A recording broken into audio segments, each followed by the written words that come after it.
tuwing umiinom ka ng alak, habang inihitit mo ang sigarilyo mo, habang nilulustay mo yung mga perang pinadala ko, sana maisip mo rin kung ilang pagkain ang tiniis kong hindi kainin para lang makapagpadala ako ng malaking pera dito.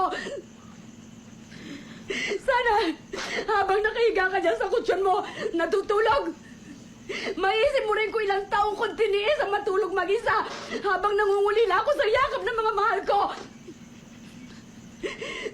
Sana maisip mo kahit konti kung gaano kasakit sa akin na mag-alaga ng mga batang hindi ko kaano-ano. Samantalang kayo mga anak ko, hindi ko man lang kayo maalagaan. Alam mo ba kung gaano kasakit yun sa isang ina? Alam mo ba kung gaano kasakit yun?